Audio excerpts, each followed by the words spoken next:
Praise the Lord. जय मसीह की। प्रभु का अनुग्रह और परमेश्वर की शांति हम सब मसीही विश्वासियों के साथ हमेशा हमेशा होती रहे, प्रभु यीशु के सामर्थी और पवित्र नाम में आमीन। मेरे प्यारे भाई बहनों, आज महीने का पहला रविवार है और काफी महीनों के बाद आज हम पहले रविवार को प्रभु भोज के लिए जमा हुए हैं। लेकिन उससे पहले हम परमेश्वर के वचन से बात करेंगे, उसके संदेश के द्वारा। तो आज का जो संदेश है, आज का जो विषय है, आप लोग यहां देख ही रहे हैं। यहां लिखा है, एक मिनट, अकेले हो तो प्रभु भोज नहीं ले पा रहे हो तो दुखी मत हो। क्या? अकेले हो, प्रभु भोज नहीं ले पा रहे हो तो दुखी मत होइए।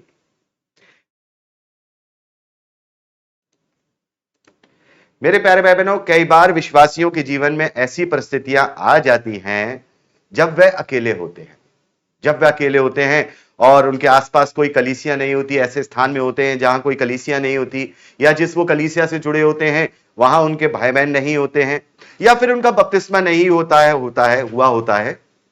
ऐसे समय में कई लोग सोचते हैं, हमारी एक बहन है जिन्होंने मुझे पिछली बार एक संदेश दिया था और वो बहुत दुखी होकर के बोल रही थी कि भाई क्या मैं कभी भी प्रभु भोज में शामिल नहीं हो पाऊंगी? क्या मैं कभी, मतलब उनकी बातों से लग रहा था कि हाँ, कि इतने महीनों से, इतने सालों से प्रभु भोज में शामिल ना होना, क्योंकि अच्छी कलीसियाएं नहीं हैं। अगर कलीसियाएं हैं भी तो उनके यहाँ प्रभु भोज का कोई महत्व नहीं जानते, ना ही प्रभु भोज का कोई मतलब होता है। तो ऐसे लोग होते हैं। ऐसे समय में कई लोग सोचते हैं, मैं प्रभु भोज नहीं ले पा रहा हूं, क्या मैं कुछ खो रहा हूं? क्योंकि प्रभु भोज के विषय में ना जाने सदियों से हम क्या समझते आए हैं। इसके पहली चीज तो उसके महत्व को नहीं समझते, दूसरी चीज समझते हैं तो ऐसा समझते हैं कि उसका महत्व है ही नहीं। तो मेरे प्यारे भाई बहनों, क्या मैं कुछ खो रहा हूं? जो लोग नहीं ले पाते हैं, मैं प्रभु भोज नहीं ले पा रहा हूं, वो सोचते हैं कि क्या मैं कुछ खो रहा हूं, दुखी हो जाते हैं। और सबसे बड़ी बात मेरे प्यारे भाई बहनों, जब वो दुखी होते हैं तब क्या होता है? अनुचित रीति से प्रभु भोज लेने लगते हैं। अनुचित रीति से, या तो किसी ऐसी कलीसिया में जहां प्रभु भोज केवल एक संस्कार मात्र है, उसका कोई अर्थ नहीं है, या फिर मेरे प्यारे भाई बहनों ऑनलाइन जुड़कर अकेले ही बैठकर घर पर रोटी तोड़ लेते हैं, बिना बपतिस्मे के भी प्रभु भोज ले लेते हैं, क्योंकि हमें पता ही नहीं है कि प्रभु भोज क्या है। प्रभु भोज क्या है हमें पता ही नहीं है। इसलिए हमें ऐसा लगने लगता है कि अगर हम प्रभु भोज नहीं लेंगे तो क्या होगा, कुछ भी करने लगते हैं। और एक महान हस्ती तो कहने लगे कि भाई मैं कौन होता हूं किसी को प्रभु भोज के लिए मना करने वाला? अरे प्रभु भोज को मना करने वाला कोई नहीं हो सकता इस दुनिया में। लेकिन प्रभु भोज का मतलब होता है सही मायने में प्रभु भोज लेना। सही मायने में प्रभु भोज लेना, इसका मतलब ये नहीं कि हम लेंगे नहीं तो बहुत पहाड़ टूट जाएगा या परमेश्वर की धार्मिकता हमसे खत्म हो जाएगी। नहीं, मेरे प्यारे भाई बहनों, हमें समझना होगा यह कोई धार्मिकता नहीं है, परम प्रसाद नहीं है, आशीष का कारण नहीं है, चंगाई का कारण नहीं है, कोई धार्मिकता नहीं है जो हमें पूरी करनी है कि भैया नहीं पूरी करेंगे हो पहाड़ टूट जाएगा। और यह भी याद रखिएगा, नहीं पूरी करेंगे तो भी पहाड़ टूटेगा। नहीं समझे? दोनों रीति से। लेकिन वो समय कब है वो हमारा जानना जरूरी है कि कब प्रभु भोज नहीं ले पा रहे हैं तो पहाड़ नहीं टूटेगा, और कब प्रभु भोज नहीं ले रहे हैं कब पहाड़ टूटेगा, मतलब परमेश्वर का क्रोध आएगा। वो दोनों स्थितियां हैं हमारे पास। ये कोई धार्मिकता नहीं है जो हमें पूरी करनी है, या इसके बिना हमारी आत्मिक उन्नति नहीं होगी, या इसके बिना हम प्रभु से दूर हो जाएंगे। बहुत सारे लोग कहते हैं अरे प्रभु से दूर हूं, प्रभु को ग्रहण नहीं कर पा रहा हूं। उन्हें समझ में नहीं आता यूहन्ना 6 अध्याय उसके 53वें वचन से आगे जो लिखा है उसको वो समझ नहीं पाते हैं, जहां प्रभु कहते हैं कि जो कोई मेरी देह को ग्रहण करता है, जो कोई मेरा लहू पीता है, जो कोई मेरा मांस खाता है, वही उद्धार पाता। तो वो समझ नहीं पाते हैं कि प्रभु यीशु मसीह उस वक्त वहां क्या कह रहे हैं। तो उन्हें लगता है नहीं, हमें हर महीने कम से कम उसकी देह को ग्रहण करना पड़ेगा, नहीं तो हमारा उद्धार हो जाएगा। ऐसी धारणा है, और इन बातों को लेकर के गलत रीति से, अनुचित रीति से प्रभु भोज लेते हैं। मेरे प्यारे भाई बहनों, ये कोई धार्मिकता नहीं है, ठीक है? मेरे प्यारे भाई बहनों, प्रभु ने हमें बड़े ध्यान से, प्रभु ने हमें हर शारीरिक धार्मिक कार्यों से आजादी दी है। ना तो अब हमें कोई मोमबत्ती जलानी है, ना हमें कोई कैंडल जलानी है या अगरबत्ती जलानी है, चादर चढ़ानी है, व्रत रखने हैं, दूसरी चीजें कोई तीर्थ करनी है, ना बलिदान करने, कोई शारीरिक आडंबर नहीं। प्रभु ने इन्हें आडंबर कहा है, प्रभु ने इनकी निंदा की शरीर के कार्यों की, और प्रभु ने हमें इन सब बातों से आजादी दे दी है। तो यह भी कोई धार्मिक प्रभु भोज या बपतिस्मा भी कोई धार्मिक क्रिया नहीं, या एक धार्मिकता को पूरा करना नहीं है। परमेश्वर प्रभु की आज्ञा तो है, लेकिन यह हमारी धार्मिकता को नहीं दर्शाता। यदि हम प्रभु भोज ले लेंगे तो हम बड़े धर्मी नहीं बनेंगे, या हम बपतिस्मा ले लेंगे तो हम बहुत बड़े धर्मी नहीं बन जाएंगे। प्रभु ने भले ही ये कहा है कि हमें हर एक प्रकार की धार्मिकता पूरी करनी है, अर्थात आज्ञा के विषय में बात हो रही है। तो यह भी कोई धार्मिक शारीरिक क्रिया नहीं है जो हम परमेश्वर के लिए करते हैं। प्रभु भोज हम परमेश्वर प्रभु यीशु के लिए नहीं करते।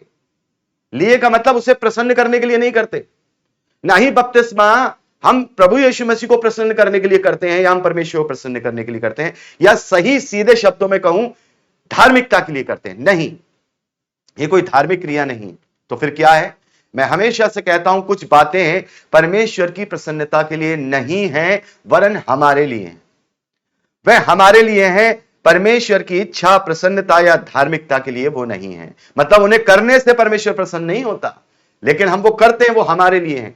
बहुत सारी बातें ऐसी हैं जिसको करने से हमारी धार्मिकता पूरी नहीं होती, ना ही परमेश्वर प्रसन्न होता है, ना ही वो उससे प्रसन्न होकर के हमें जो है आशीष दे देगा। वो बातें हमारे लिए हैं। जैसे जैसे मेरे प्यारे भाई बहनों, जैसे कलीसिया में संगति करना। कलीसिया में जो हम संगति करते हैं हर रविवार को या हफ्ते में कभी भी, कलीसिया में संगति करना अर्थात चर्च अटेंड करना, यह परमेश्वर के लिए हम नहीं करते। हम परमेश्वर के लिए नहीं करते। बहुत सारे लोग तो इसी बात में धर्मी और बड़ी बुआ बनते हैं, हम तो चर्च जाते हैं। अरे परमेश्वर पे एहसान नहीं कर रहे हो, परमेश्वर के लिए वो नहीं है। तुम चर्च जा रहे हो, संगति कर रहे हो, वो परमेश्वर के लिए नहीं है, उसके लिए प्रसन्नता का कारण नहीं है। हमारी धार्मिकता इससे सिद्ध नहीं होती। इसमें कोई धार्मिकता या परमेश्वर की प्रसन्नता नहीं है। यह हमारे लिए है, यह हमारे लिए है, ताकि हम वचन के द्वारा खुद को काटे छांटे, ताकि हम परमेश्वर के ग्रहण योग्य बने। इसमें उसकी प्रसन्नता है। चर्च हम अपने लिए जाते हैं ताकि हम परमेश्वर के ग्रहण योग्य बने, और परमेश्वर चाहता है कि हम क्या करें, हम उसके ग्रहण योग्य बने। तो अगर केवल चर्च जाके संगति करके झंडा डोली करके आ गए, उससे कोई लाभ नहीं, ना हमारे खुद के लिए लाभ है। परमेश्वर तो वैसे ही प्रसन्न नहीं होता। ये तेरी धार्मिकता नहीं गिन रहा हूं कि आज संडे है, टाई वाई लगाकर सूट बूट पहन करके बैठ गए चर्च में। वहां से जब तुम बाहर निकलोगे, वो परमेश्वर की दृष्टि में धार्मिकता है कि वहां से क्या सीख के आया। आज जो वचन दिया गया वो तेरे हृदय में बोया गया कि नहीं, तेरे हृदय को छेदा कि नहीं छेदा, तूने अपनी गलती स्वीकार की या नहीं की, जिस राह पे तू चल रहा था उस पे तौबा की कि नहीं की। यह है परमेश्वर की दृष्टि में। तो चर्च जाना, चर्च अटेंड करना, कलीसिया में संगति करना, यह परमेश्वर के लिए नहीं है। ऐसे ही बपतिस्मा लेना या प्रभु भोज करना भी परमेश्वर के लिए, उसकी प्रसन्नता के लिए नहीं, वो हमारे लिए है। दूसरा, बाइबल पढ़ना है या उसकी स्टडी करना। क्या परमेश्वर इससे खुश होगा तू 6 घंटे बाइबल पढ़ता है? अरे परमेश्वर, मैंने तो 6 घंटे बाइबल पढ़ी थी, अब तुझे मेरी सुननी पड़ेगी। मैंने तो 10 घंटे बाइबल पढ़ी थी, स्टडी किया है। वो तुमने अपने ऊपर एहसान किया है, परमेश्वर पे नहीं। तुमने अपनी धार्मिकता परमेश्वर से सिद्ध नहीं की है, वरन तुमने अपने आप को परमेश्वर के लिए तैयार किया है उन वचनों के द्वारा। तो बाइबल स्टडी करना या बाइबल पढ़ना परमेश्वर की प्रसन्नता के लिए नहीं है, या ही ना ही यह हमारी धार्मिकता को सिद्ध करता है, वरन यह भी हमारे लिए है, यह भी हमारे लिए है, हमारे ही लिए है, ताकि हम वचन को सही संदर्भ से समझें, अपने अंदर वचन को जिए। वचन, परमेश्वर को इससे मतलब नहीं है तूने 100 घंटे बाइबल पढ़ी थी या 500 घंटे बाइबल पढ़ी थी। परमेश्वर को इससे मतलब है कि तूने जितनी भी बाइबल पढ़ी थी, क्या उसने उसे, उन वचनों को तूने अपने जीवन में जीवित किया। परमेश्वर को इससे मतलब है। तो हम बाइबल इसलिए पढ़ते हैं ताकि हम उसकी सच्ची आज्ञाओं को जानें, कोई गलती ना करें, लेकिन वो परमेश्वर को प्रसन्न करने के लिए नहीं करते। बहुत सारे लोग कहते हैं मेरी बातों को तो जो दुनियावी लोग होते हैं ना वो समझ नहीं सकते। मेरे जैसे, हमारे जैसे प्रचारकों को दुनियावी रीति वाले लोग समझ ही नहीं सकते, उनकी समझ में, उनकी बुद्धि में घुसेगा ही नहीं। कि जेम्स कौन सी बातें करता है, या जेम्स जैसे और दूसरे प्रचारक सच्चे हैं वो कैसी बातें करते हैं, उनके समझ में नहीं आएगी। आज्ञाओं को जानकर मतलब उनको उनको ये लगता है कि भजन संहिता 24वां अध्याय 120 बार पढ़ने से परमेश्वर मान जाएगा। ना जाने कैसी कैसी उल्टी सीधी गवाहियां मैं सुनता हूं। उनने कहा कि भाई मेरे ऐसी तकलीफ थी, तो हमारे पार्टनर ने कहा, क्या कहा हमारे पार्टनर ने, कि पार्टनर ने कहा कि ये भजन संहिता 24 पढ़ो 120 बार, प्रार्थना सुनी जाएगी। उनने लेके 124 बार पढ़ ली, 120 की जगह 124 बार पढ़ ली। तो परमेश्वर पे एहसान कर दिया पढ़ के उसको। और यदि वो तेरे जीवन में लागू नहीं है, वो सच्चा प्रायश्चित तेरे जीवन में लागू नहीं है, उस भजन का अर्थ तेरे जीवन में लागू नहीं है, तो परमेश्वर की प्रसन्नता नहीं है। ना ही इसमें तेरी कोई धार्मिकता है, और ना ही उस वचन को पढ़ पढ़ कर तू परमेश्वर को बाध्य कर सकता है कि वो तेरी सुने। वो तेरे केवल एक छोटे से विश्वास के द्वारा यीशु के नाम में सुनी जाएगी, जो कि अधिकार है एक विश्वासी का। तो सच्ची आज्ञाओं को जानकर उसे पूरा करें, यही परमेश्वर की इच्छा और प्रसन्नता है, ना कि 100 घंटे बाइबल स्टडी करें। वो हमारे लिए है। ऐसी तीसरा, आराधना करना, स्तुति करना। मैं हमेशा कहता हूं, बहुत सारे लोग तो इसे ही 3-3 घंटे आराधना करते हैं कि जैसे मानो परमेश्वर तुम्हारे कान लगा के सुन रहा, आराधना बड़ा मजा आ रहा है उसको। अरे मेरे प्यारे भाई, वो हम अपने लिए कर रहे हैं, हम अपने लिए कर रहे हैं, उसको खुश करने के लिए नहीं कर रहे हैं। ये कोई इबादत नहीं है हमारी। परमेश्वर इबादत नहीं चाहता, परमेश्वर आज्ञा पालनता चाहता है। उसके लिए इबादत करने के लिए करोड़ों करोड़ों फरिश्ते थे और हैं। मनुष्य को उसने अपनी सहभागिता के लिए रचा है, महिमा के लिए रचा है। बहुत सारे लोग कहते हैं वहां तो लिखा है कि हम उसका गुणोन्वाद करें। एक जगह लिखा है कि परमेश्वर ने इसलिए रचा कि हम उसका गुणोन्वाद करें। तो गुणोन्वाद करने का मतलब ये नहीं है परमेश्वर भला है, परमेश्वर भला है। गुणोन्वाद करने का मतलब वहां लिखा है उसके गुणों को अपने अंदर से प्रकट करें। परमेश्वर ने इसलिए रचा है, अपनी समानता में इसलिए रचा है, अपने स्वरूप में इसलिए रचा है कि उसकी समानता उस स्वरूप के गुणों को प्रकट करें। बोलने से नहीं होता। प्रभु तो भला है, प्रभु तो अच्छा है, God is good all the time, वो तो है, तेरे कहने से नहीं होगा। वो ये चाहता है कि जो मैंने गुड ऑल द टाइम में हूं, उसके अनुसार तुझे मैंने गुड बनाया था, वो गुड बन। तो आराधना स्तुति करना भी उसके ये नहीं कि हमने 3 घंटे आराधना स्तुति कर ली तो अपना धर्म पालन हो गया, क्या बजा के, गिटार बजा के हमारा धर्म पालन हो गया। जैसे बहुत सारे लोग केवल अपना छोटी छोटी बातों में धर्म पालन कर लेते हैं। बहुत सारी जगह देखता है, हम जहां पहले रहते थे वहां एक बहुत बड़ी क्या है, दरगाह थी। तो मोटरसाइकिल से जा रहा है, कोई किसी से जा रहा है, वही मेन रास्ता था हमारा निकलने का वहां से, शॉर्ट में। तो वहां जाता था, जो रुकते थे 2 मिनट गाड़ी रोकते, फिर निकल जाते। 2 मिनट 1 सेकंड गाड़ी, और बहुत सारे तो बिना गाड़ी रोके यूं करके चले जाते थे। हाँ, सर झुकाकर ऐसे करके चले गए। बहुत सारे तो सिर्फ आंख करके चले जाते थे। ऐसी मंदिरों का हाल ऐसी हर जगह। परमेश्वर ये नहीं चाहता कि तू आ मेरे जगह चर्च में आ, मेरी आराधना स्तुति कर, मेरे भजन कीर्तन कर। वो तू अपने लिए कर रहा है, मैं अपने लिए कर रहा हूं, कलीसिया अपने लिए कर रही है। तो कुछ बातें ऐसी होती हैं जो कलीसिया के लिए और हमारे लिए हैं, उसमें परमेश्वर की प्रसन्नता नहीं है। इसलिए इन बातों को कभी भी अपनी धार्मिकता से या परमेश्वर की प्रसन्नता से नहीं जोड़ना। यह भी हमारे लिए है ताकि हम दुनिया की चिंताओं से हटकर खुद को तैयार करें प्रभु के सामने। अगर कोई हम जैसे पिछले दिनों, सच बता रहा हूं, पिछले दिनों परमेश्वर की आराधना स्तुति और महिमा के गीतों ने, उसकी धन्यवादी ने मुझे संभाला। क्योंकि हम जब उसकी धन्यवादी करते हैं बोलों के अनुसार, सही शब्दों के अनुसार, ऐसे नहीं कि एक गीत में अभी बहन ने मुझे भेजा, उसमें लिखा है परमेश्वर तू मुझे अपने आप को मेरे, जैसे तूने मूसा पर प्रकट किया मुझ पर कर, जैसे तूने एलिया पे किया मुझ। अरे उसने यीशु के द्वारा तुझे अपने आप को प्रकट कर लिया, तू अब मूसा की तरह चलना चाहती है। यही हाल है पेंटाकोस्टल मूवमेंट वालों का। उन्हें शब्दों का पता ही नहीं कि वो शब्द बोल कौन से रहे। अरे उसने वो दर्शन मूसा वाला नहीं दिया, उसने तो लिखा है, इब्रानियों की पत्री पढ़ो कि हम कहां आए हैं, हम मसीह के लहू का छिड़काव लिए हुए बड़े हियाब के साथ परमेश्वर के समीप आए, और we are temple of God.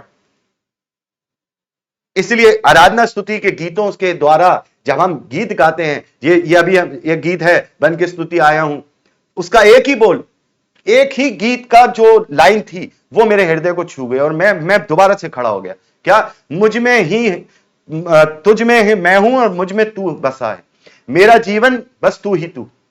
और तूने खुद को क्रूस पर चढ़ाकर तूने क्या कर दिया? मुझे पहचान दी। और जब ये शब्द मैंने सुने कि क्रूस पे चढ़ के तूने मुझे पहचान दी है, तो मैं अपनी पहचान कैसे खोऊं? तो आराधना स्तुति इसलिए नहीं है कि परमेश्वर खुश हो गया, आराधना स्तुति कर रहा था सब परमेश्वर खुश हो गया, इसलिए कि उनके शब्दों के द्वारा मैं परमेश्वर के और करीब जाने की कोशिश कर रहा हूं, और करीब जाने की कोशिश कर रहा हूं, उसका गुणानुवाद करके धन्यवादी की भेंटें अर्पित कर रहा हूं, ताकि मैं स्ट्रांग बनूं प्रभु के पास, मैं बनूं। क्या बोले? क्रूस पर जान देकर, मुझको पहचान देकर, प्यार ये ऐसा तूने मुझसे है किया, भूलूंगा ना कभी मैं तुझसे ही हूं मसीह में, जीवन ये मेरा मैंने अर्पण कर दिया। जब ये इसलिए नहीं मैंने गीत गाया तो परमेश्वर खुश हो गया, बहुत खुश हो गया, मेरी धार्मिकता सिद्ध हो गई, नहीं। इन बोलों ने सच्चाई के हृदय के साथ जब हम आराधना स्तुति करते हैं तो खुद को तैयार करते हैं आगे आने वाले जीवन के संघर्षों के लिए, प्रभु के पास निकटता जाने के लिए। लेकिन आज इसे लोगों ने क्या बना दिया है? लोगों ने आराधना स्तुति को इबादत बना दिया है, इबादत बना दिया है। हाँ, परमेश्वर खुश होगा, 3-3 घंटे बस कुछ मत करो, वचन का पालन मत करो, खाली आराधना स्तुति करते रहो। समझो हर एक चीज का मोल है, हर एक चीज की वैल्यू है हमारे आत्मिक जीवन में, और इसकी भी है, इसकी भी है। तो आराधना स्तुति को कोई छोटी चीज मत समझो और इसे अपनी धार्मिकता मत समझो। ये क्या है? हम उसकी संगति में बने रहें और उसकी महिमा, अनुग्रह और प्रेम को सदा स्मरण करते हुए, ऐसे नहीं, उसकी महिमा, उसके अनुग्रह, उसके प्रेम को सदा स्मरण करते हुए धन्यवादी की भेंटें अर्पण करते हैं, ताकि हम स्ट्रांग बने, हम स्ट्रांग बने मेरे प्यारे बहन। वैसे ही प्रभु भोज और बपतिस्मा भी हमारे लिए कोई धार्मिकता नहीं है कि परमेश्वर बड़ा खुश हो जाएगा कि आज हमने प्रभु भोज ले लिया या आज हमने बपतिस्मा ले लिया, ये हमारे लिए है। ये कोई धार्मिकता या परमेश्वर की प्रसन्नता नहीं, और ना ही ये उद्धार या कोई धार्मिक क्रिया है। समझना होगा, हमें समझना होगा कि आखिर प्रभु भोज क्या है। मेरे प्यारे भाई बहनों, आइए इसे वचन से समझेंगे कि इस क्रिया को क्या कहा जाता है, इस क्रिया को क्या कहा जाता है। पहला कुरिन्थियों उसका 11वां अध्याय उसके 20वें वचन में पढ़ते हैं, जब तुम एक जगह इकट्ठे यानी कि जमा होते हो, तो वह प्रभु भोज खाने के लिए नहीं। यहां मैंने इस वचन को केवल ये शब्द जो यहां प्रभु भोज के लिए हम इस्तेमाल करते हैं उसको निकाल के लाया हूं, बाकी संदर्भ के विषय में हम कोई बात नहीं करेंगे। यहां क्या लिखा है? प्रभु भोज। क्या लिखा है? प्रभु भोज। और पौलुस ने इसे प्रभु भोज कहा, जिसे इंग्लिश में लॉर्ड्स सपर बोलते हैं। क्या बोलते हैं? लॉर्ड्स सपर। ठीक है, एक और वचन पढ़ेंगे, पहला कुरिन्थियों 10वां अध्याय 16वां वचन। वहां पौलुस क्या कहते हैं? यह धन्यवाद का कटोरा जिस पर हम धन्यवाद करते हैं, क्या वह मसीह के लहू की सहभागिता नहीं? क्या वह रोटी जिसे हम तोड़ते हैं, क्या वह देह की सहभागिता नहीं? तो यहां पर क्या कह रहे हैं पौलुस? अभी पौलुस ने क्या कहा? प्रभु भोज, लॉर्ड सपर। अब यहां क्या कह रहे हैं पौलुस? सहभागिता। अर्थात तो पौलुस यहां प्रभु भोज लेने को सहभागिता कह रहे हैं, जिसे इंग्लिश में कम्युनियन कहा जाता है। कम्युनियन, जिसे हम होली कम्युनियन कह देते हैं, पवित्र सहभागिता कम्युनियन कहते हैं। मेरे प्यारे भाई बहनों, तो प्रभु भोज और सहभागिता में क्या अंतर है? अंतर है, आज मैं आपको बताऊंगा। यही हमें समझना है कि प्रभु भोज हम क्यों लेते हैं। मैं छोटा शॉर्ट, ये सरमन सब खत्म करने के बाद मैं एक शॉर्ट में ही भी बताऊंगा हम प्रभु भोज क्यों लेते हैं। तो प्रभु भोज और सहभागिता में क्या अंतर है? What is the difference between Lord supper and communion? क्या फर्क है? ये दोनों चीजें अलग है, पता है? आप बोलोगे है लॉर्ड सपर और होली कम्युनियन अलग अलग कैसे हो सकते हैं? ये अलग अलग है और अलग अलग होके एक ही है। मैं बताता हूं क्या। अर्थात हम सहभागिता की क्रिया करते हैं। हम क्या करते हैं? हम क्या करते हैं? जमा होते हैं जब सहभागिता की क्रिया करते हैं, और जिसमें प्रभु भोज ग्रहण करते हैं। समझ रहे हैं क्या? सहभागिता की क्रिया करते हैं जिसमें हम प्रभु भोज ग्रहण करते हैं, अर्थात रोटी और दाखरस जो प्रभु के लहू और देह को दर्शाता है। तो जमा होने को, एक साथ जमा होने को क्या कहते हैं? सहभागिता करने के लिए जमा हुए, और उस सहभागिता में हमने रोटी तोड़ी। रोटी तोड़ना और उसे ग्रहण करना वो प्रभु भोज होता है, लॉर्ड सपर। तो यहां दो बातें हैं मेरे प्यारे भाई बहनों, सहभागिता अर्थात कम्युनियन, दूसरा देह और लहू को ग्रहण करना अर्थात प्रभु भोज, लॉर्ड सपर। तो यहां पर हम देखते हैं अर्थात क्रिया का यह संस्कार है। क्या है? एक क्रिया का संस्कार है जिसे हम कहेंगे एक्ट ऑफ सैक्रिमेंट। क्या बोलेंगे? एक्ट ऑफ सैक्रिमेंट, अर्थात क्रिया, सहभागिता का संस्कार अर्थात प्रभु भोज है। एक्ट अर्थात कम्युनियन ऑफ सैक्रिमेंट अर्थात लॉर्ड सपर। समझ में आया? तो ये जब दोनों चीजें एक दूसरे से जुड़ी हैं, बड़े ध्यान से, ये दोनों चीजें मैं आपके लिए क्यों लाया हूं? ये दोनों जुड़ी है ना, सहभागिता कर रहे हैं यानी एक से दो से ज्यादा लोग क्यों कर रहे हैं? प्रभु भोज के लिए। होली कम्युनियन के लिए जमा हुए हैं, क्यों जमा हुए हैं? लॉर्ड सपर के लिए। समझ में आया? अब मैं केवल कम्युनियन भी नहीं कर, अकेला कम्युनियन तो कर सकता हूं, हम लोग कम्युनियन तो कर सकते हैं सब मिलके, सहभागिता तो कर सकते हैं, लेकिन प्रभु भोज हम अकेले बिना सहभागिता के नहीं, फिर वो कम्युनियन नहीं होगा। तो अकेले बैठ के मैं रोटी नहीं तोड़ सकता, वो सहभागिता नहीं, वो लॉर्ड सपर नहीं। तो ये दोनों एक दूसरे से जुड़ी हुई हैं। तो बिना सहभागिता रोटी नहीं तोड़ी जाती। तो इसीलिए हम इसे होली कम्युनियन अर्थात पवित्र, इसे होली कम्युनियन अर्थात पवित्र सहभागिता भी कहा जाता है। वैसे अभी तक किसी ने भी पवित्र सहभागिता का शब्द इस्तेमाल नहीं किया होगा, लेकिन कल मैंने कोर कमेटी में जब डाला है तो वहां लिखा है पवित्र सहभागिता, क्योंकि हम पवित्र सहभागिता करते हैं और पवित्र सहभागिता में रोटी तोड़ते हैं अर्थात प्रभु भोज लेते हैं। एक एक छोटी चीज हमारे दिमाग को खोलती है, प्रभु में आत्मिक और बढ़ाती है, हमें उसके और आत्मिक अर्थ समझ में आते हैं। इसको ही हमें समझना होगा कि कम्युनियन की परिभाषा क्या है। क्या? होली कम्युनियन की होली को छोड़िए, अभी होली तो हम कम्युनियन की बात करें, सहभागिता। कम्युनियन की परिभाषा क्या है? कम्युनियन की परिभाषा क्या है? What is the definition of communion? Communion का अर्थ पहले तो हम देखेंगे, कम्युनियन का अर्थ क्या है? कम्युनियन का अर्थ होता है साझेदारी, संगति करना या फिर सहभागिता। इसकी एक डेफिनेशन, इसकी एक परिभाषा है इंग्लिश में कम्युनियन की, पता है वो परिभाषा क्या है? परिभाषा है द शेयरिंग ऑफ थॉट्स और फीलिंग्स। क्या? कम्युनियन का मतलब क्या है? द शेयरिंग ऑफ थॉट्स और फीलिंग अर्थात विचारों या भावनाओं का आदान प्रदान करना।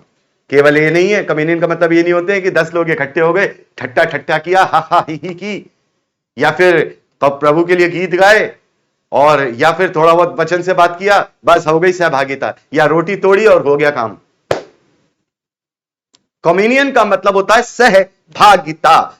एक चीज में सहभागिता का मतलब, मानो कि मैं ये पानी पी रहा हूं तो इसमें सब भागी, मैं रोटी तोड़ रहा हूं तो उसमें सब भागी, मैं अगर बिरयानी खा रहा हूं तो बिरयानी में सब भागी हैं। मतलब कोई भी चीज कर रहे हैं, जो भी चीज, मतलब एक दूसरे का आदान प्रदान विचारों का और भावनाओं का। तो हम जब होली कम्युनियन लेते हैं तो क्या हमारे विचारों का, भावनाओं का आदान प्रदान होता है? हम तो एक दूसरे को जानते भी नहीं है, एक दूसरे का नाम भी नहीं जानते हैं, क्योंकि वो 3 महीने बाद आया तो वो 6 महीने बाद आया, मतलब ही नहीं है। तो कम्युनियन, मैं कम्युनियन की बात कर रहा हूं, होली कम्युनियन की नहीं। कम्युनियन का मतलब ही होता है विचारों या भावनाओं का आदान प्रदान, अर्थात एक मंत्रणा होती है कि तूने मुझे कुछ सिखाया, मैंने तुझे कुछ बताया, तूने मुझे कुछ समझाया, मैंने तुझे कुछ समझाया, आदान प्रदान हो रहा है। गवाहियों का आदान प्रदान की, देखो ऐसे करना चाहिए, वो कह रहा है कि प्रभु का काम ऐसे करना चाहिए, एक दूसरे के साथ मंत्रणा, यह है क्या है? कम्युनियन। अब होली कम्युनियन क्या है? उसमें आता है प्रभु भोज, लॉर्ड सपर। तो उस लॉर्ड सपर को हम क्यों ले रहे हैं? यह विचार आदान प्रदान करना। समझ में आया? चले गए बस खाली से चंगाई का कारण, आशीष का कारण, परम प्रसाद समझ के ले लिया, कोई विचार आदान प्रदान नहीं किया कि हम क्यों ले रहे हैं भाई, किसी ने कभी अपने पादरी साहब से पूछा कि हम ये ले क्यों रहे हैं, प्रभु ने इसकी आज्ञा क्यों दी, ये हम क्यों खा रहे हैं, ये चाय बिस्किट से क्यों दे रहे हो, ये ब्रेड से क्यों दे रहे हो, ये खमीरी रोटी क्यों दे रहे हो, शरबत से क्यों दे रहे हो? पूछा कभी? विचारों का आदान प्रदान नहीं। तो जब विचारों का ही आदान प्रदान नहीं है तो भैया मेरे अकेला है तो तू बढ़िया है जो तू ले नहीं रहा है। इससे अच्छा है कि कहीं जाए और वहां रोटी तोड़े और आपस में कोई विचारों का, प्रभु यीशु मसीह के विचारों का, प्रभु यीशु मसीह की भावनाओं का आदान प्रदान करके नहीं आ रहे हो तो इससे अच्छा है कि तू भाई घर में बैठ, बढ़िया है ये चीज करने से भला है। अर्थात विचारों और भावनाओं का आदान प्रदान। तो जैसा हमने बात किया, 3 बातें हमने की। चर्च जाना परमेश्वर के लिए हमारी धार्मिकता नहीं है, वो हम अपने लिए करते हैं ताकि हम परमेश्वर के योग्य बने। वैसे ही बाइबल पढ़ना भी हमारी धार्मिकता नहीं है, वो हम अपने लिए करते हैं ताकि हम उन वचनों को जीवित करें और उसकी आज्ञाओं को सही सही जान लें। आराधना स्तुति भी यह हमारी धार्मिकता नहीं है, ना ही उसके प्रसन्नता का कारण, वो भी हम अपने लिए करते हैं ताकि हम दुनिया में अपने इस धूल बड़े दिमाग को, विवेक को क्या कर सकें, साफ कर सकें। तो जैसे हमने बात किया ये क्रिया भी, अर्थात क्या, एक्ट ऑफ सैक्रिमेंट, एक्ट ऑफ सैक्रिमेंट मतलब सहभागिता का प्रभु भोज, सहभागिता में प्रभु भोज। यह भी कलीसिया के लिए है कि वह आपस में एकता को, दृढ़ता को, मसीह के प्रेम को और देह के कर्तव्यों को और उसके लहू और देह के बलिदान के स्मरण के द्वारा करें। यह हमारे लिए है कि भैया भूल तो ना गओ, जब कमी मिले एक दूसरे से, तो अकेले तो हम ठीक है, अकेले हम नहीं, लेकिन जब 2 जने मिले मसीह विश्वासी और जैसी रोटी खाने बैठे हैं, प्रभु कहते हैं जब कभी खाओ, जब कभी पियो मेरे स्मरण में। जब 2 विश्वासी बैठ के जैसे ही रोटी तोड़े, याद कर लेना कि इस रोटी, जो नाशवान रोटी तुम्हें नाशवान जीवन देती है, एक रोटी थी जो जीवन की रोटी थी, वो मेरे लिए थोड़ी गई। याद कर लेना कि तुम पर कैसा अनुग्रह हुआ है। यह होता है प्रभु भोज। और हम ये रोटी, जो प्रभु की रोटी हमारे लिए तोड़ी गई, प्रभु ने हमारे जीवन के लिए अपनी देह को तोड़वा लिया। वो देह तो टूट गई, लेकिन अब वो देह जब हम इनमें टुकड़ों में हमने आपस में ग्रहण कर लिया, तो वो देह आपस में जुड़ गई। और वो क्यों जुड़ गई? केवल आराधना स्तुति करने के लिए नहीं, वो देह इसलिए जुड़ी है ताकि प्रभु के राज्य का कार्य जो धरती पर प्रभु हमें सौंप के गया है कि क्या, जगत के पहले तुम क्या करो, यरूशलेम और सामरिया में मेरे गवाह बनो और फिर जगत के छोर तक मेरी गवाही दो। यह है प्रभु की देह का कार्य। और प्रभु भोज को करना, यही एक दूसरे को स्मरण कराना है। भैया भूल तो ना गओ, क्या भूल तो नहीं गया, तेरी नियुक्ति को भूल तो नहीं गया, तेरे वरदान को भूल तो नहीं गया, तेरी जिम्मेदारी को तो भूल तो नहीं गया। यह है प्रभु भोज को ग्रहण करना। यह एकता का प्रकटीकरण है। जब हम एक रोटी में से खाते हैं, क्या कहावत है, दांत काटी रोटी वाले दोस्त हैं ये। क्यों, क्या बोलते ना, अरे इनकी गहरी यारी तो बड़ी गहरी है। दांत काटी रोटी है मतलब एक दांत से रोटी खाना, एक निवाला, एक प्याला, एक निवाला, एक प्याला हम निवाला। ये क्या करता है? बड़ी पुरानी कहावत है कि भैया एक ही प्लेट में खाने से प्यार बढ़ता है। क्यों बढ़ता है? क्योंकि यह सबसे बड़ी बात है कि एक दूसरे का झूठा कोई खा नहीं सकता। लेकिन एक रोटी में से जब हम खाते हैं तो अपनी एकता का प्रकटीकरण करते हैं, दृढ़ता का प्रकटीकरण करते हैं, मसीह के प्रेम और उसके देह के कर्तव्यों को और उसके लहू और देह के बलिदान को स्मरण के द्वारा हम ये क्या करते हैं? एक क्रिया करते हैं। ये हमारे लिए होती है, ये हमारे लिए होती है। प्रभु परमेश्वर इसलिए प्रसन्न नहीं होता कि तूने वहां जाके रोटी तोड़ लिया, हाँ बड़ा खुश हो गया मेरा बच्चा, देखो देखो रोटी तोड़ी इसने, ये होली के मिलन करके आया। नहीं, प्रभु को इससे मतलब नहीं है। प्रभु को इससे मतलब है कि पहली तो उसकी आज्ञा ये करो मेरे स्मरण में, जब कभी तुम खाओ पियो या मिलो। लेकिन इसके बाद तुम मिले क्यों हो? तुम इसके बाद मिले क्यों हो? होली के महीने करके आ गए, 6 महीने चर्च नहीं जा रहे, ना प्रभु का काम है, ना प्रभु के राज का काम, ना अपने वरदानों का पता, ना कलीसिया।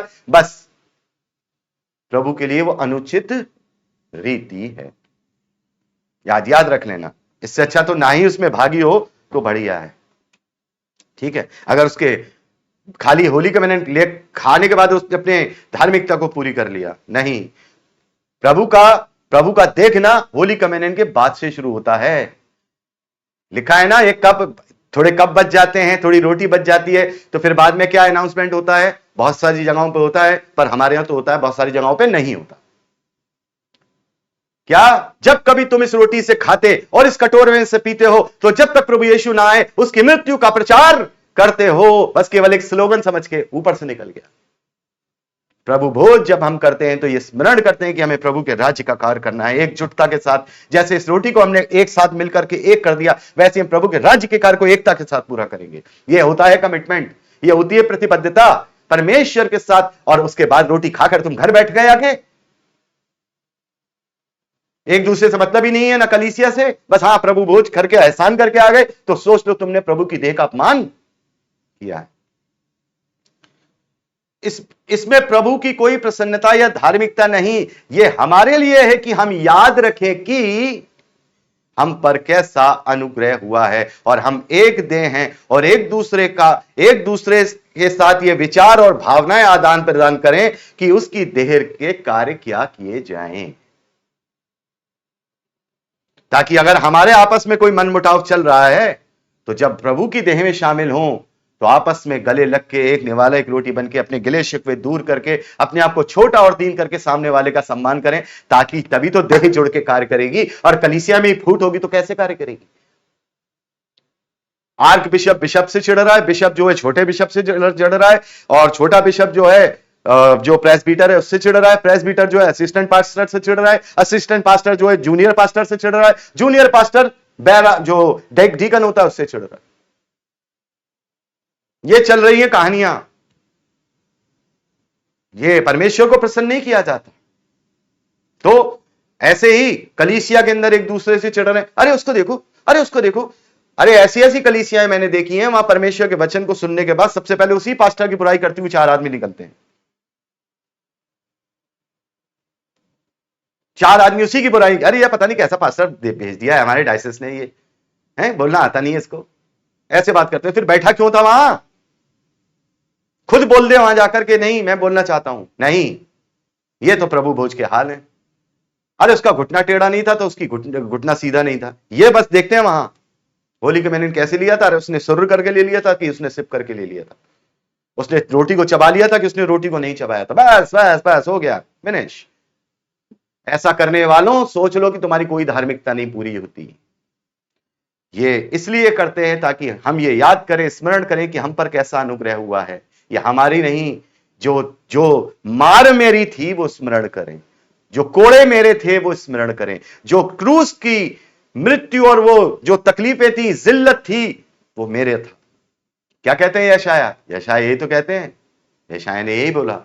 क्या यशाया कहते हैं कि उस हमारी अपराधों के कारण वो घायल किया गया। ठीक है, आगे बढ़ते हैं।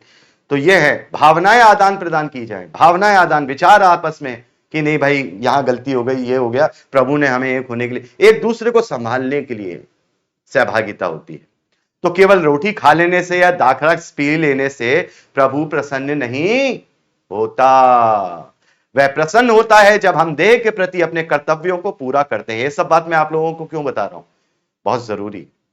वह प्रसन्न होता है जब हम देह के प्रति अपने कर्तव्यों को पूरा करते हैं। सच्ची धार्मिकता यह नहीं है कि हम रोटी तोड़ें, बड़े ध्यान से मेरे प्यारे बहनों, सच्ची धार्मिकता यह नहीं है कि हम रोटी तोड़ें अर्थात प्रभु भोज ग्रहण करें, वरन यह है कि यदि हम अकेले भी हैं और रोटी नहीं तोड़ पा रहे हैं, फिर भी मसीह का चेहरा बनकर देह के कर्तव्य पूरा कर रहे हैं, तो यह प्रभु को भाता है, ना कि केवल रोटी तोड़ना और देह के कर्तव्यों को पूरा नहीं करना। अर्थात सच्ची धार्मिकता यह नहीं है कि हम सिर्फ रोटी तोड़ दें। दुखी हैं साहब, रोटी नहीं तोड़ पा रहे, कोई बात नहीं, अभी मैं पूरी बात करूंगा। आज हम जो प्रभु भोज के महत्व को थोड़ा कम कर देंगे, हम हर बार करते हैं, इसमें मैं बताता जा रहा हूं, समय का अभाव रहेगा, लेकिन बात पूरी करेंगे। क्या सच्ची धार्मिकता ये नहीं कि हम रोटी तोड़ रहे, दुखी हो रहे, मेरे होली का मैंने नहीं ले पा रहा हूं। अरे नहीं, अभी बताता हूं। यदि हम अकेले भी हैं और क्योंकि अकेले हैं तो रोटी तोड़ ही नहीं सकते, प्रभु भोज ले नहीं सकते, और ऐसी कोई गलत कलीसिया है जहां हम जाना नहीं चाहते हैं, लेकिन फिर भी उसके बावजूद रोटी नहीं तोड़ रहे, हम प्रभु के अनुग्रह को स्मरण करते हैं, प्रभु के कार्य को पूरा करते हैं, मसीह का चेहरा बनकर देह के कर्तव्य को पूरा कर रहे हैं, तो प्रभु को यह भाएगा ना कि तेरा रोटी तोड़ना। वो बात अलग है कि जब मौका मिलेगा तो करना है। तो दुखी क्यों है? तू प्रभु के राज्य का कार्य सुचारू रूप से कर। अभी मैं सारी बातें करना चाहूंगा।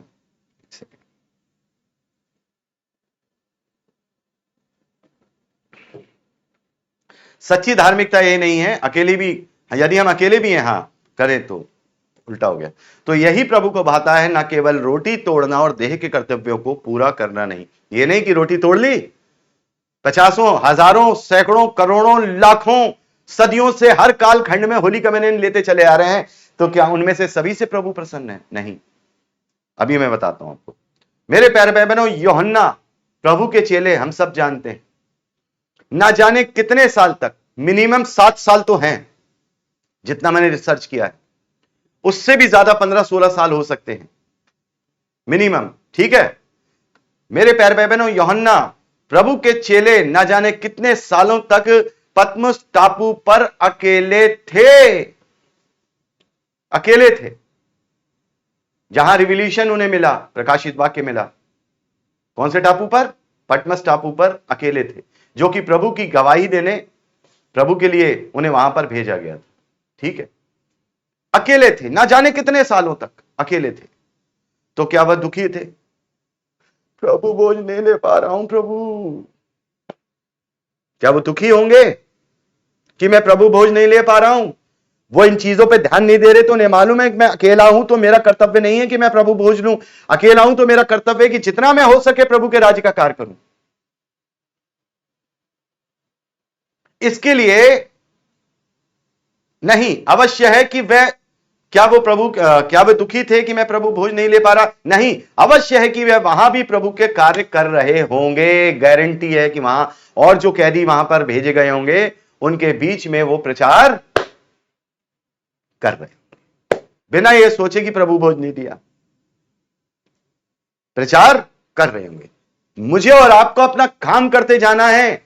यह सोचना मेरा और आपका काम नहीं है कि क्या धार्मिकता है, यह सोचना प्रभु का काम है। हमें तो जो सौंपा गया है उसको करते जाना।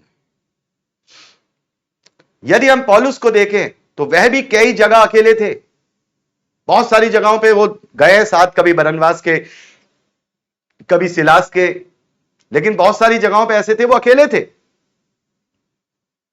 और अविश्वासियों से घिरे हुए थे महीनों महीनों। लेकिन वहां वो दुखी थे क्या कि प्रभु भोज नहीं लिया? नहीं, लेकिन वे अपना कार्य कर रहे थे, ये सोचकर दुखी नहीं थे कि मैं प्रभु भोज नहीं ले पा रहा हूं। प्रभु भोज की आज्ञा हमारे लिए है कि हम प्रभु की इच्छा पूरी करें, और यह हमारी धार्मिकता नहीं है, वरन प्रभु के कर्तव्य पूरा करें, यह हमारी धार्मिकता है। चाहे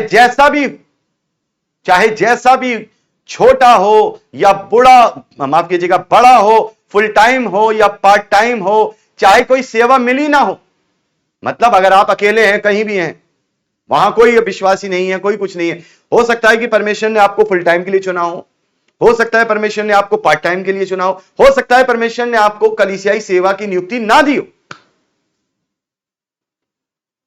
चाहे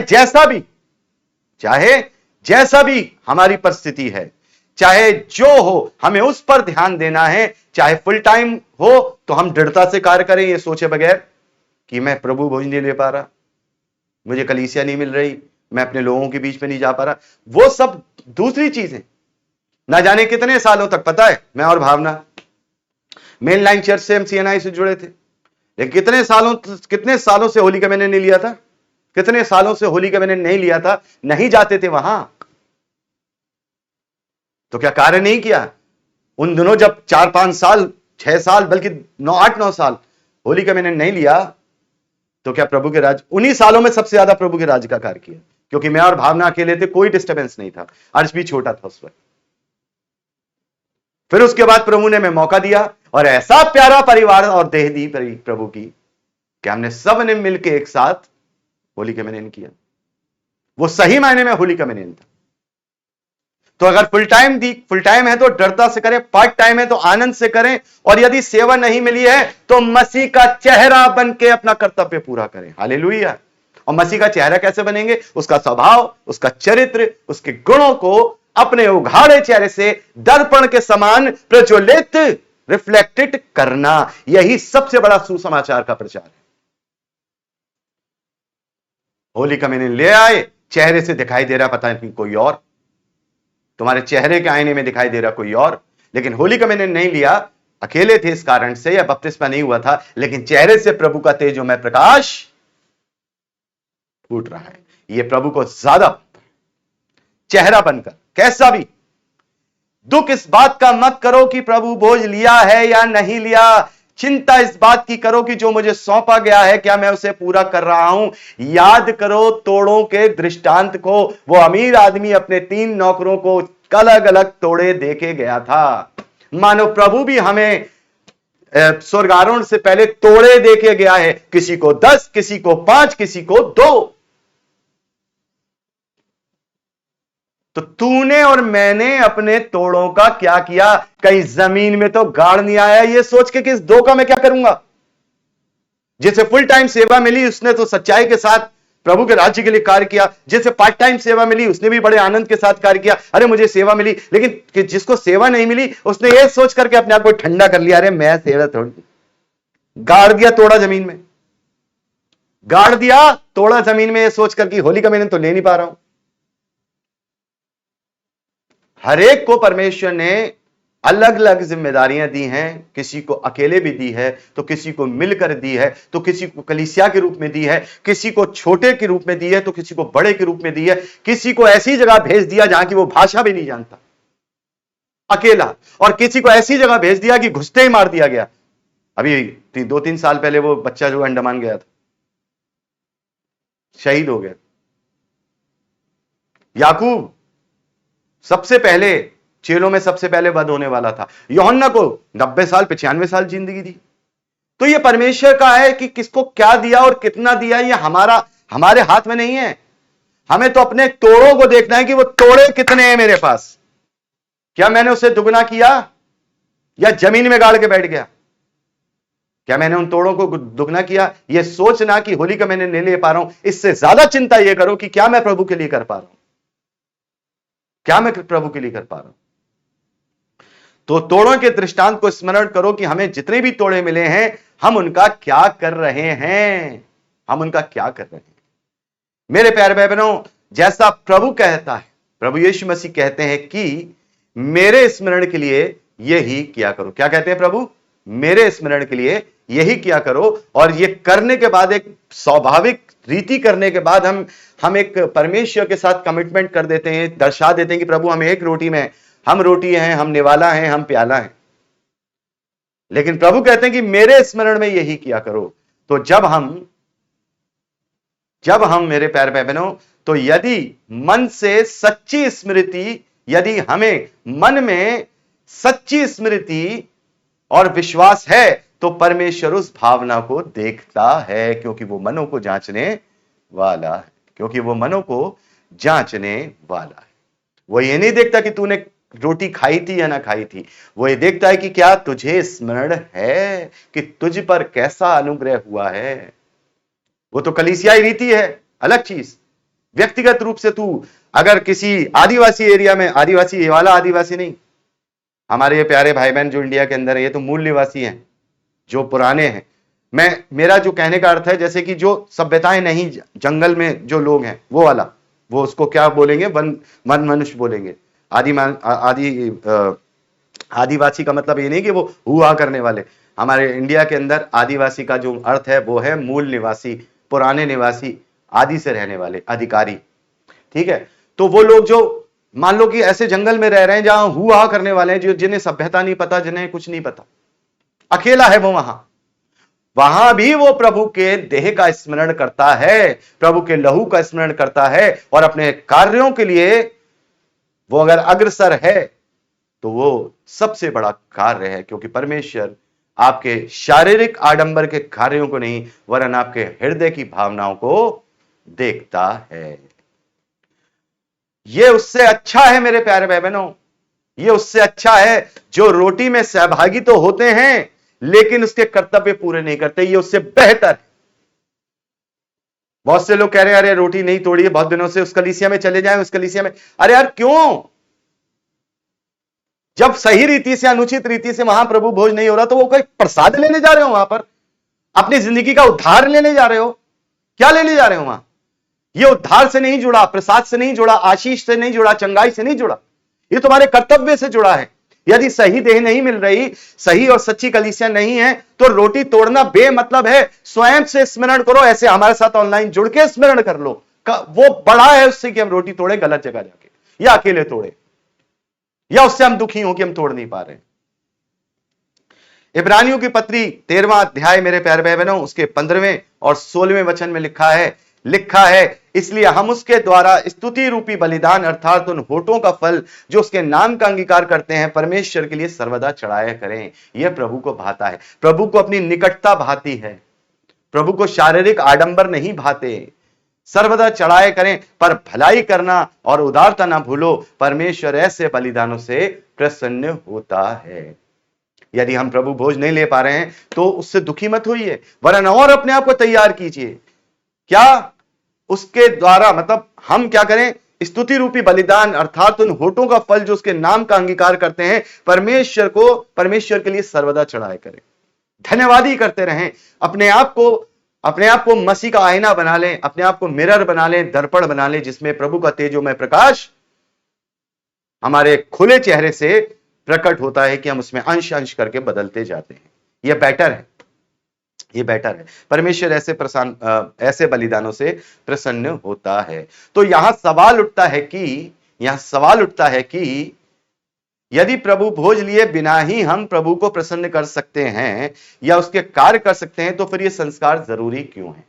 फिर तो अब तो ये हो जाएगा, क्योंकि बहुत सारे बुद्धिमान इस बात को पकड़ लेंगे, बहुत सारे बुद्धिमान जेम्स की इस बात को भी पकड़ लेंगे। अरे भैया फिर तो प्रभु भोज की जरूरत ही नहीं है, क्योंकि कुछ शैतान लगा हुआ है कलीसिया से प्रभु भोज गायब करने में और बपतिस्मा गायब करने में, क्योंकि ये प्रभु के कमिटमेंट से जुड़े हुए हैं। क्योंकि लोग इसका अर्थ जानते नहीं है। कोई कह रहा है ये तो यहूदियों के लिए था। कुरनेलियस कौन था? उसने बैप्टिज्म लिया था।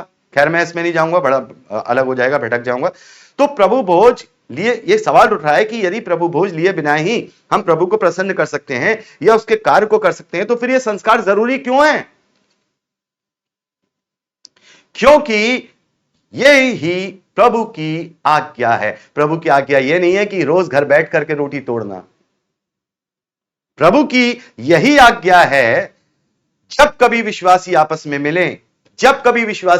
मिले तो मेरे स्मरण में यही किया करें। जब कभी तुम खाओ, जब कभी तुम इकट्ठे होते हो प्रभु भोज लेने के लिए, तो इसे उचित रीति से लो, क्योंकि यह प्रभु की आज्ञा है। जब कभी भी विश्वासी आपस में मिले तो मेरे स्मरण में यही किया करो। तो यह प्रभु की आज्ञा है, इसलिए यह कलीसियाई रूप से मैंडेटरी है, अनिवार्य हो जाता है।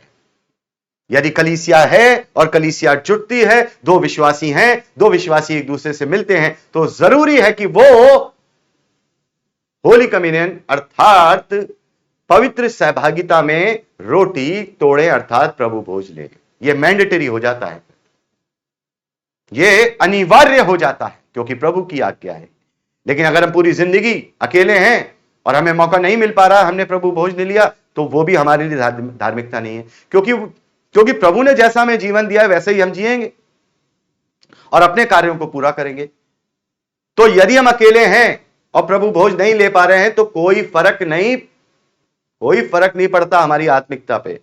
लेकिन अगर हम कलीसियाई रूप से हैं और प्रभु भोज लेकर के कमिटमेंट नहीं कर रहे हैं, तो यह परमेश्वर का विरोध है। यह परमेश्वर का विरोध। नहीं समझ में आया?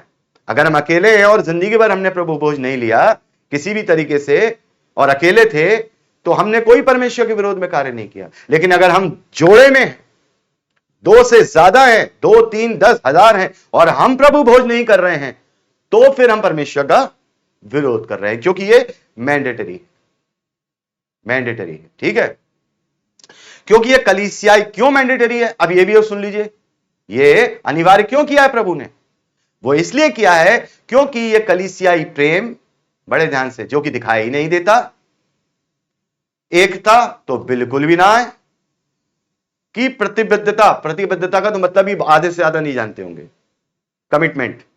क्योंकि कलीसियाई प्रेम और एकता का और प्रतिबद्धता का प्रकटीकरण सामूहिक सहभागिता के द्वारा करें, और प्रभु की आज्ञाओं का आदान प्रदान, विचारों का आदान प्रदान, भावनाओं का आदान प्रदान करें। इसलिए एक रोटी में से तोड़ रहे हैं, लेकिन मन ही मन में क्या सोचते हैं, अरे मेरे बगल में आके क्यों खड़ा हो गया है, थोड़ा दूर हो जाएंगे इससे, इतना चिढ़ते हैं, और उसी रोटी में भागी हो रहे हैं, है ना। कोई लेडी है, 2 आपस में लड़ाई झगड़ा चल रहा है, अगर वो प्रभु भोज लेने बैठी है तो बगल में अगर वो आ गई तो उसे ऐसी एलर्जी होती है, उसका दिमाग प्रभु भोज से तो हट जाता है, उसमें लग जाता है पूरा। तो काय का प्रेम, काय की एकता। इसलिए प्रभु भोज करने की कलीसिया में आज्ञा दी प्रभु ने कि कम से कम 1 हफ्ता, माफ कीजिएगा, ज्यादा से ज्यादा हर हफ्ते और रोज भी, लेकिन कम से कम 1 महीने में 1 बार कलीसिया आपस में जुड़े, ताकि वो अपने गिले शिकवों को एकता और प्रेम के साथ क्या कर सकें, दूर कर सकें। एक दूसरे से अगर कोई शिकायत हो तो आपस में क्या कर सकें, उसे सॉल्व कर सके, अपने हृदय को साफ कर सके, फिर से एकता का प्रकटीकरण करें, फिर से प्रेम का प्रकटीकरण करें, फिर से एक देह बनके एक नए उत्साह के साथ मिलकर कार्य करें। आवाज तो नहीं कट रही मेरी चिल्लाने से? मिलकर कार्य करें, मिलकर कार्य करें। क्या करूं मेरे प्यारे भाई बहनों, आदत हो गई है इस तरीके से उत्साहित होकर के बात करने की। तो ये इसलिए प्रभु ने ये मैंडेटरी किया था कि जब कभी मिलो भैया, जब कभी खाओ कभी पियो, यही करना, एक दूसरे को याद कर, कहीं ऐसा ना, क्योंकि उस वक्त लोग शर्म रखते थे, उनकी आंखों में शर्म थी कि जब वो एक रोटी से तोड़ते थे तो वो अपने हृदयों के अंदर कोई एक दूसरे से ईर्ष्या, एक दूसरे से जलन, खसोट नहीं रखते थे। आज के लोग बेशर्म हो चुके हैं, सच में आज के लोग बेशर्म, उनकी आंखों में बेशर्मी है कि वो एक रोटी से हम निवाला हम प्याला हो रहे हैं, लेकिन अपने आप को झुकाना नहीं जानते, अपने आप को दीन करना नहीं जानते, सामने वाले के पाप क्षमा करना नहीं जानते। चले हैं प्रभु भोज लेने, मैं क्षमा चाहता हूं, लेकिन जो चीज है वो हमें समझनी होगी। प्रभु भोज का असली मतलब क्यों मैंडेटरी किया? उसने इसलिए किया ताकि वो मेरे देह के बलिदान को ना भूले। क्यों मैंडेटरी करा? मेरे लहू की वाचा, जो नई वाचा में जो नया लहू, माफ कीजिएगा, जो नई वाचा में जो लहू बहाया गया उसे ना भूले, वो मेरे कोड़े खाए जाने का ना भूले, मेरी देह को तोड़े जाने को ना भूले। जब कभी वो रोटी खाएं तो वो स्मरण करके मुझे कितनी तकलीफ हुई थी, वो स्मरण करें कि हम पे कितना अनुग्रह हुआ था। उसी के उसी के वास्ते जब वो स्मरण करें तो अपने कर्तव्य याद करें, वो अपने आप को छोटा कर दें, वो अपने आप को दीन कर दें, कि ऐसे सोच के कि मेरे प्रभु ने वो क्रूस पर बिना एक रत्ती भर कपड़े के जिल्लत की स्थिति में जब वो हमारे पापों के लिए चढ़ गया था, तो हम अपनी बेइज्जती इस जिल्लत से ऊपर उठ जाएं। जब वो अपने मारने वालों को क्षमा कर रहा है क्रूस पर से, तो मैं भी अपने भाई को, अपनी बहन को हृदय से क्षमा कर दूं। पौलुस कहते हैं इस रीति से तुम मसीह की व्यवस्था निभाओ, एक दूसरे का भार उठाओ। इसीलिए मैंडेटरी किया ये। अब अकेले में क्या कर लोगे लेके प्रभु भोज? आपस से अपने आप से ईर्ष्या करोगे, अपने आप से एका करोगे। इसलिए 2 जने या 2 से ज्यादा अगर मिलते हैं तो ये प्रभु ने मैंडेटरी कर दिया, ये अनिवार्य कर दिया, ताकि मेरी देह के अंदर दीमक ना लगे। लेकिन शैतान बहुत चालाक है, उसने सुला दिया अगुओं को ही। प्रभु क्या कहता है? प्रभु कहता है कि जो चोर क्या करता है, सबसे पहले घर के बलवान को बांधता है। प्रभु ने कहा ना, प्रभु क्या कहते हैं?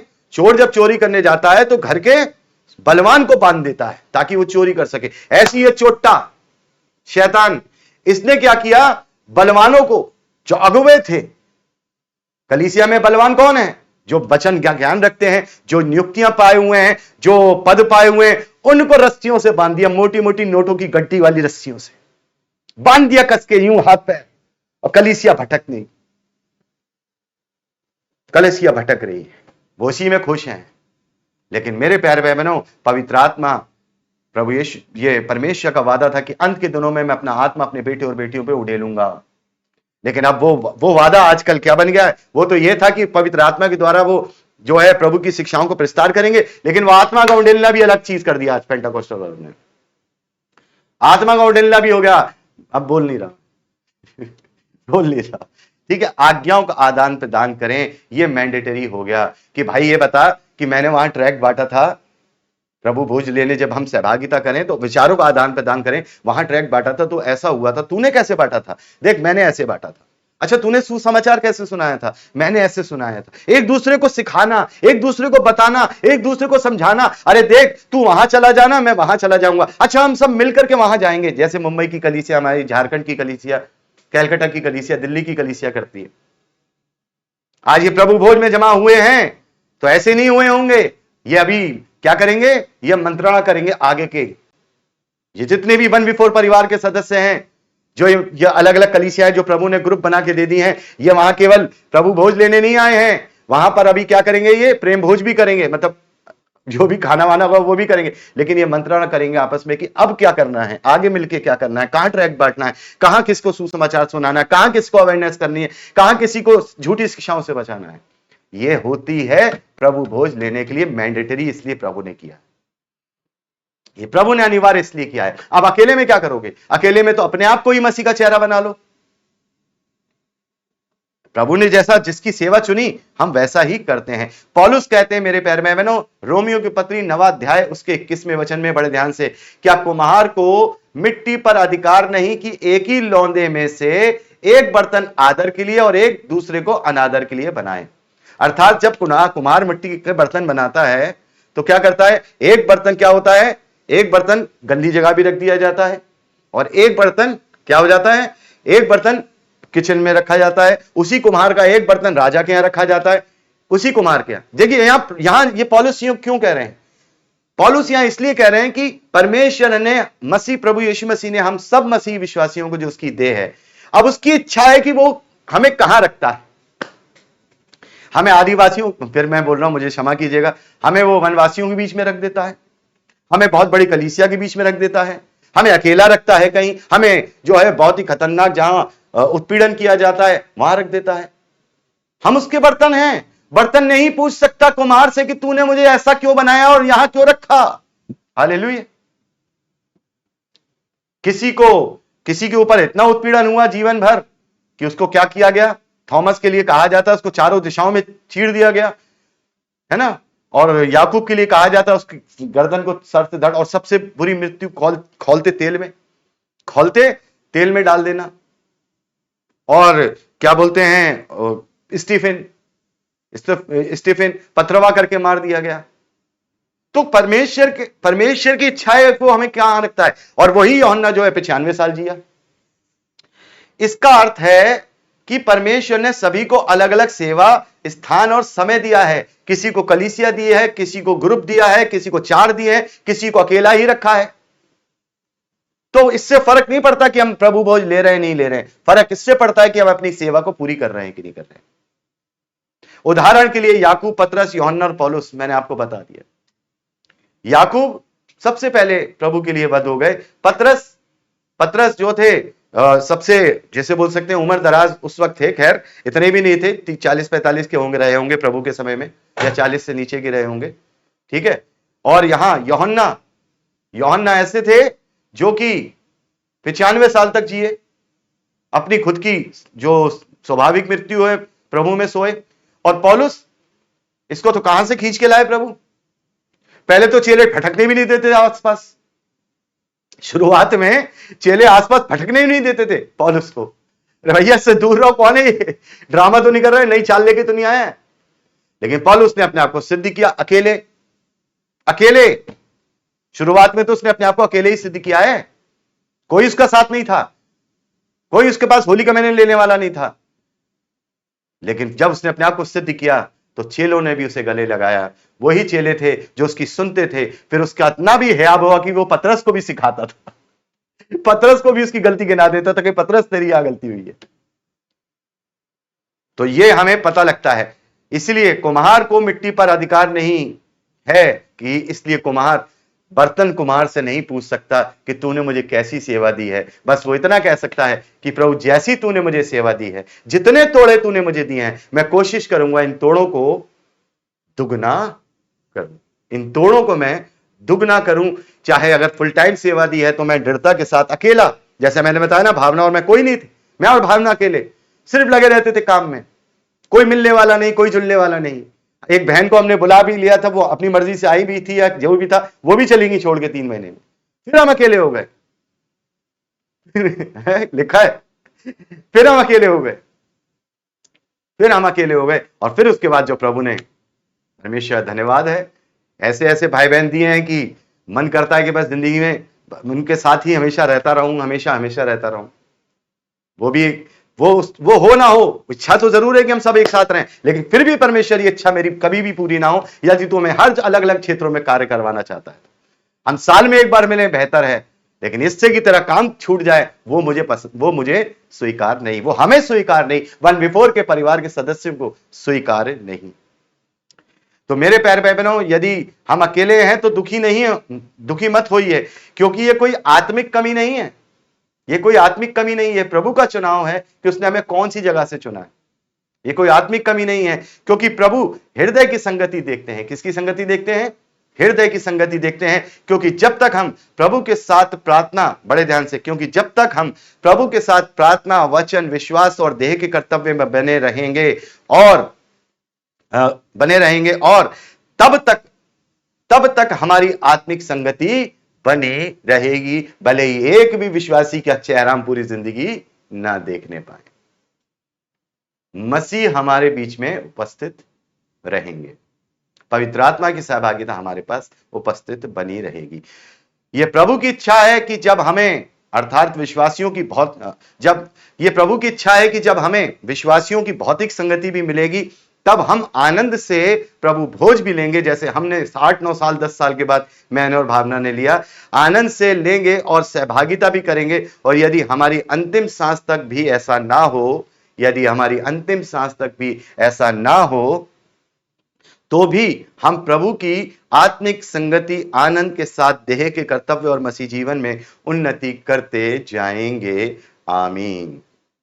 तो मेरे प्यारे भाई बहनों, ये YouTube के भाई बहनों के लिए ये संदेश था, और ज्यादातर मैं ये बताने में कामयाब रहा हूं कि हाँ, हम प्रभु भोज क्यों लेते हैं, लेकिन फिर भी हम प्रभु भोज करते हैं हर महीने। और बहुत सारे संदेश मेरे पड़े हुए हैं जो विस्तार पूर्वक हैं, और मैं कोशिश करूंगा जितने भी प्रभु भोज के संदेश हैं, अभी मेरे विवेक में आया कि जितने भी प्रभु भोज वाले दिन के संदेश हैं, उन सब का एक प्लेलिस्ट बना दूं, और प्लेलिस्ट बना करके, ताकि आप लोग जब उसे ढूंढें तो सारे प्रभु भोज वाले जो टॉपिक हैं वो आपको सब मिल जाएं, जिसमें आपको पता लग जाए कि हम प्रभु भोज क्यों लेते हैं, सारी चीजों को। तो YouTube के भाई बहनों से यहां पर मैं विदाई लूंगा। ये रिकॉर्डिंग चल रही है फिलहाल, इसे मैं शाम को 8 बजे से लाइव के रूप में अपलोड करूंगा। तो आज के लिए इतना ही है YouTube वाले भाई बहनों के लिए, बाकी हम यहाँ रुके रहेंगे। प्रेज द लॉर्ड, जय मसीह की।